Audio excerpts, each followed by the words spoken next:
Holy packs. Okay, got some recent buy that I made off of Facebook. I want to showcase to you guys what we got here. So I bought 3 sets from a guy who was selling, probably about 10 or 15 sets. A lot of junk wax stuff, but he was selling it for $10 a set. And there were a few sets that he was selling that I was actually interested in and thought, $10 was a good deal. So for $10 each, I bought a 1987 Fleer, I bought a 1990 Score, and then an 89 Fleer.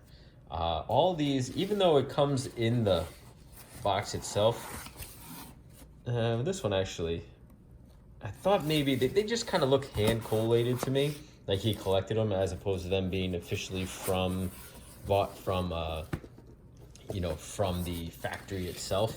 So my hope was that with the a couple different things. One, I just like the 87 set. A couple good rookies in there. We'll kind of look through those, find them. We get Barry Larkin, Barry Bonds, all the berries. And then Bo Jackson's rookie is in here as well. Then the other Bo Jackson card that is obviously good in the 1990 Score is the football one with the shoulder pads. And then you got Frank Thomas's draft pick card in here. But then there's also a bunch of other errors. So with this set, actually, and I've mentioned this before in other videos, if I tried to sell this set on its own, maybe I can get 15 bucks on it on eBay or something like that. But the breakout value here on this set exceeds selling the set as a whole. So I'm actually going to take the Bo Jackson card out, and I'll take the Frank Thomas card out and a couple other key cards in here, and then put the rest of the cards either in some sort of team set or whatever, and break it out that way, and I'll get more value out of it doing it that way as opposed to selling anything on its own. And then in the 89 Fleer set, I'm looking for some specific errors. Again, this looks hand collated, so I think we might be able to come across some errors.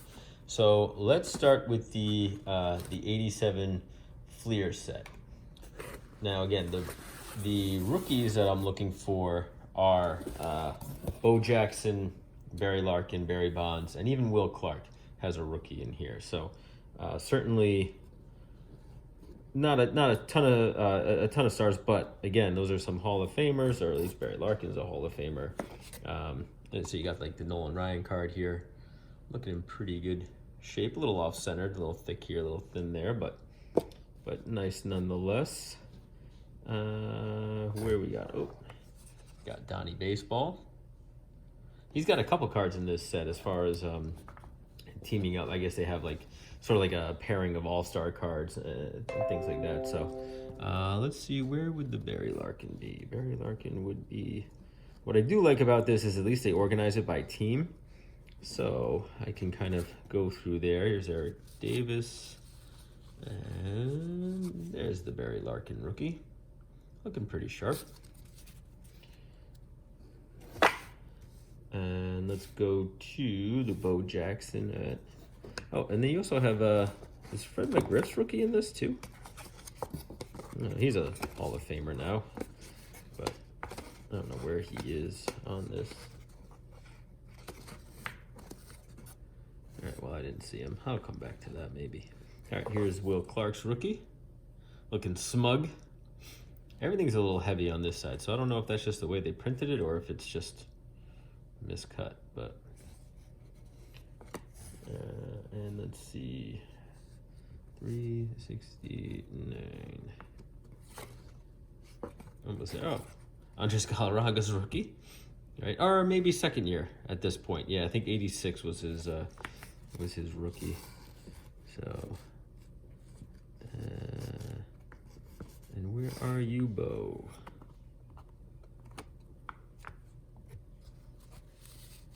There you are. There's the Bo Jackson.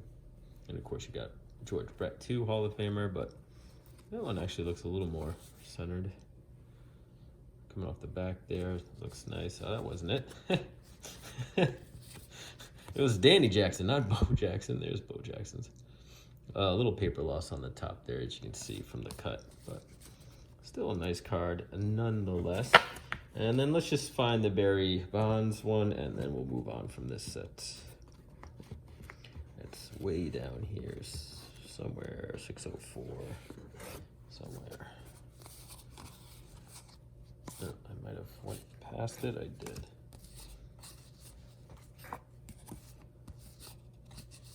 One more. We got Bobby, there we go. So you got Barry Bonds, not mistaken for Johnny Ray, and then you got Bobby Bonillia's card as well in there. So nice. And then here are all the additional rookies. You got Devon White, and then other guys there. Checklist. And then here's what I'm talking about. Like you get the other Don Mattingly in there with the sluggers from the left side. Ryan Sandberg, a bunch of the All-Stars paired up together. So some nice stuff in there. So a cool set. Kind of like that one. Always fun to get that. And for $10, you know, I think it's worth the spend. All right, now let's jump into the 1990s score. So for this one, 2 key cards I'm looking for. So here he's got the little sports flicks, you know, whatever it's called, the trivia cards there. So it could have been, I guess, in a quote-unquote official set more than just a hand-collected set. But there's the Bo Jackson card. So it's in good shape. Trying to see if the corners look solid. Centering looks good too. If you get this graded and you can get a 10, I mean, it's a $200 card. So it might be worth it. This one looks pretty sharp. So again, I'm going to put that aside. And then you get all these other stars too, you know, Nolan Ryan, and it's full of some fun cards, especially if you like putting player lots together. Lots of Bo Jackson cards in here too. There's a highlights card of Bo Jackson, then there's this one, and then obviously the Bo Knows card, and then his base card too. So there's like maybe 4 Bo Jackson cards in this set in total. And then let's jump to, there's Mo Vaughn, Chuck Knobloch. That was good back in the day, but certainly not now. And here's the Frank Thomas one. So pretty good shape as well. That smile. All right, so those are the 2 cards I wanted to see, but now let's see if maybe there are some error cards in here. Let's start with 280. And now in my last video of my buys off of eBay, I bought a Bo Jackson graded 10 scorecard, but that one had the corrected version on the card. So the this one actually is the error card. So you can see there, second to last line, it says I don't know how you're supposed to say his name. Watham is how they spell it, but it should be Watham. So it should end with an N, even if I'm pronouncing that right or not, who knows. But so this is actually the error card. So this one, if you get it graded, and this one would pan out pretty well, that actually sells obviously more. So, and again, are these, most of the errors in this set are from like just misspellings or you know, things that just so happen to be just some poor quality control, really. But the fact that they corrected it, you know, to me makes it an error, right? So now you can have 2 different versions of the same card. So there's a corrected version and an error version. But you know, the errors that they made were sort of minor, you know, and so, but since they corrected it, you know, there are 2 different versions out there. So they are true error cards. But again, I would have never looked for them. So for this one with the highlights, they actually listed the error card had third base listed on there, and this one's blank. So this one actually is the corrected version. This one's all right, and that one has like some sort of smudge on it. So that's fine. I'm not gonna go through the other ones. Let's see. I'm just trying to look through the list here to see if there's another good one. Let's try the David Wells one, because that could be a reverse image, reverse negative image on the back. The other ones are like, yeah, if he, you know, they were born in a certain state and then they corrected it, or if they, you know, they misspelled a word on the back and then they corrected it, similar to what they did with the Bo Jackson one. So this one, I believe, Is it the error card? Yeah, so it is the error, because if you look at the hat, the beak on the from the Blue Jay, it's pointing to the left as we're looking at it. And then when you look at it this way, it's pointing to the right. So this is the reverse negative image on the backside of his card. So this is the error card. And so they corrected that in another version, then you'll see like the Blue Jays pointing to that side. So that's pretty cool. So we'll definitely put that aside. And then let's see if is there any other good ones to kind of pull out here. Now, and again, the other ones were just more or less out. Wrong uniform number on the back, wrong position, center field versus right field, something like that. So that was the big one. The David Wells one was the big one I kind of wanted to see, because that one had the picture on it. But like I said, I'll break out the other stuff, you know, make little either player lots or something like that. So this set's gonna get broken down. All right, now on to the 1989 Fleer, right? And that one has some interesting errors in it. Obviously, we're all well aware of what those are. And again, you still have some errors in there that are, you know, like Danny Heap's error, right? They said his home's in Lake Hills, but it really should be San Antonio. Again, not a major error, but they did correct it, right? So they have two different versions of it. But I like the other ones, like Kevin Romine has the wrong picture of somebody batting versus, I think it's Randy Kutcher is actually batting for him, and they said it was him. And then, of course, you have the Billy Ripken one, you know, the FF error, the famous FF error, and then the Jeff Treadway with the bullseye above him. But you also get big rookies in here. You get Ken Griffey, you get Gary Sheffield, who should be a Hall of Famer. I don't know how Gary Sheffield is not a Hall of Famer yet. And then Randy Johnson. So let's start with the big ones here. Let's start with Kevin Romine. Hopefully this is in order. I'm gonna have to move things around here. It's hard to get it out there. So no, I gotta go to 98. Almost there. All right. So this is Lee Smith, Hall of Famer. And yes, this is the error card. This is not Kevin Romine. So batting, this is Randy Kutcher. So the one for him should be him with his like arms folded over his chest there and just kind of watching something. So we do have the error card here, which is nice. Put that aside for a second. Oh, let's look at Tom Brookins here. So number 130, we gotta go, there's you got Kirby Puckett. All right, so this one, this and the Mike Heath cards are connected. Sometimes they have the wrong backs on them. They flip-flop the back. So Tom Brookins has Mike Heath's back and vice versa. So let's see. Oh, he's got 130, so that is corrected. And Mike Heath, that is corrected. So we don't have the error cards there. Well, that's a bummer. All right, and now let's try the Jeff Treadway, 173. I don't know what I'm gonna do with this set yet at the end. If I'm going to keep it or break it down. But there's Jeff Treadway, and there is no bullseye above. That's too bad. So we got one of the errors, but not the other ones. Again, not looking for the minor ones. We're going only for the big dogs. All right. And next up is gonna be Randy Johnson.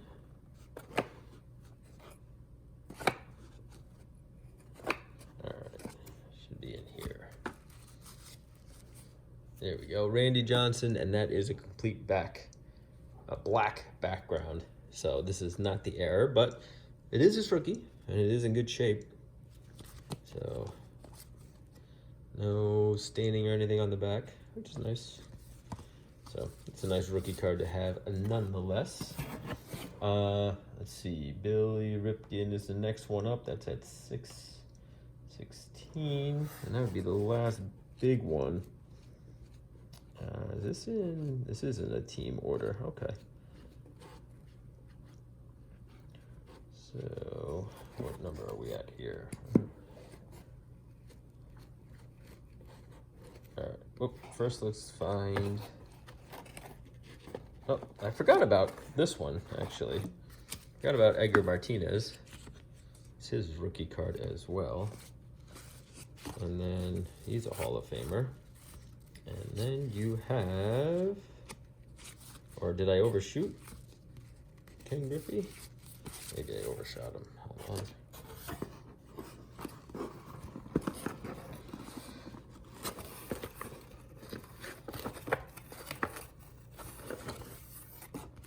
Didn't realize there were so many Mariners. There's Jay Buhner, not his rookie card, but after he gets traded from the Yankees. And there he is. There's the kid. So Ken Griffey Jr. Looking pretty good. A little mark there, but pretty good shape nonetheless.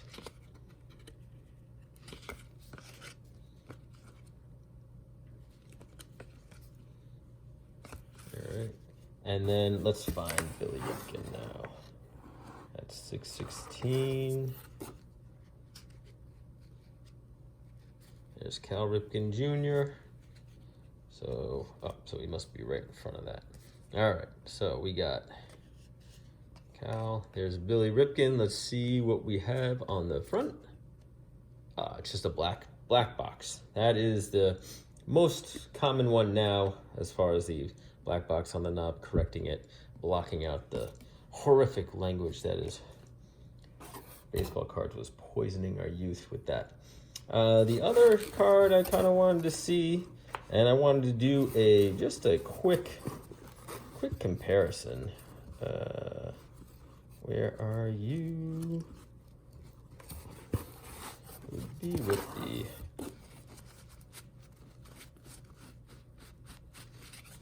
maybe I already passed it.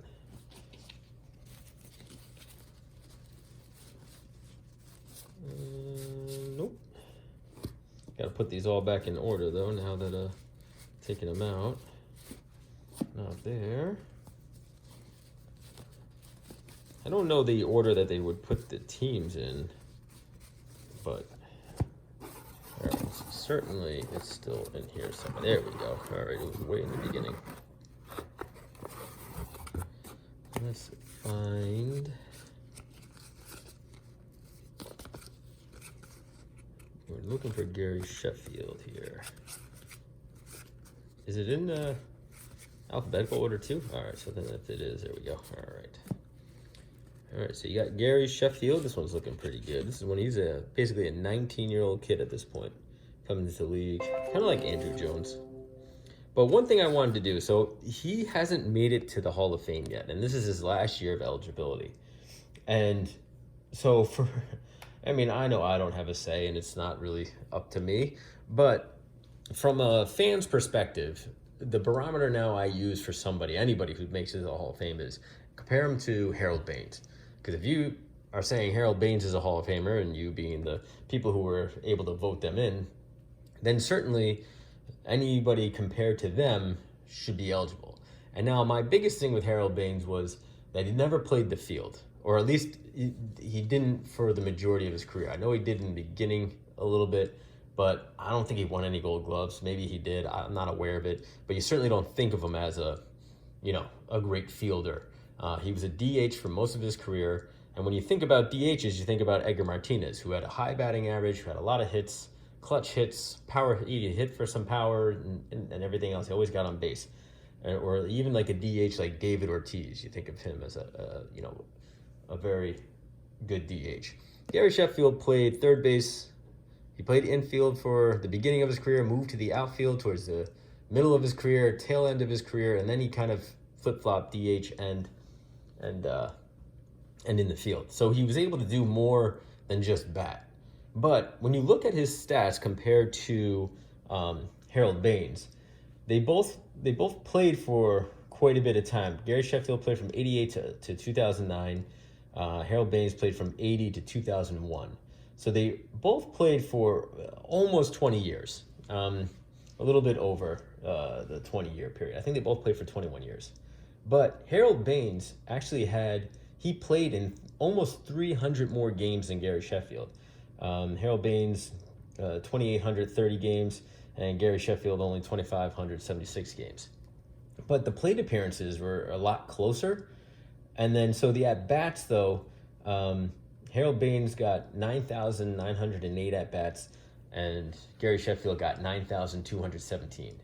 But in that, Gary Sheffield scored more runs, right? 1,636 compared to 1,299. Had less hits.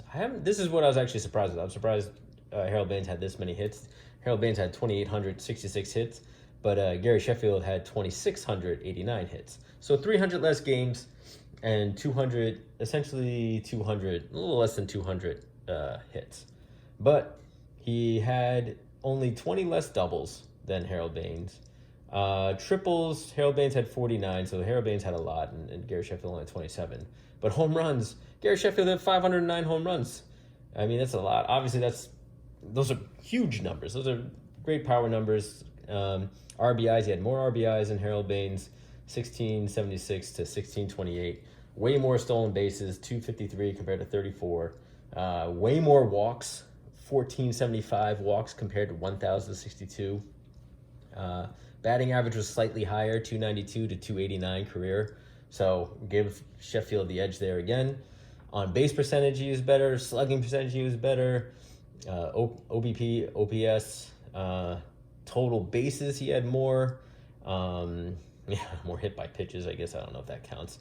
But essentially, Gary Sheffield outperformed Harold Baines in most offensive categories and playing in 300 less games than Harold Baines.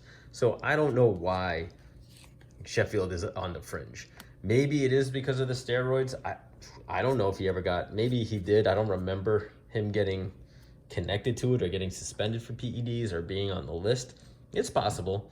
He very well could be tainted in that way, which is probably why he's not getting the love. But when I compare him to Harold Baines, I mean, I'm taking Gary Sheffield any day of the week over that guy. But again, you guys know, anybody who listens to my videos, you know I don't like Harold Baines. So I'm more of a Gary Sheffield fan, or players like Gary Sheffield. And if the Hall of Fame is meant to have the best players in it, then you need to put guys like Gary Sheffield in there who were dominant for a while, not just for a few years. He was 20-year career, and he did very well. So anyway, off my soapbox. That made the video a little longer than I wanted, but those were the 3 sets that I went through, and obviously this is the reason why I got the 3 sets was, one, some key rookies in there, some key cards, the Bo Jackson card, but then there's also these fun error cards to kind of get out of these sets. So I wanted to see if I can grab a few of them. So that's that's that one collection. I got some other ones that I made as well. So those are going to be a little bit more traditional than these. So we'll get some other videos out about those. All right, guys. See ya.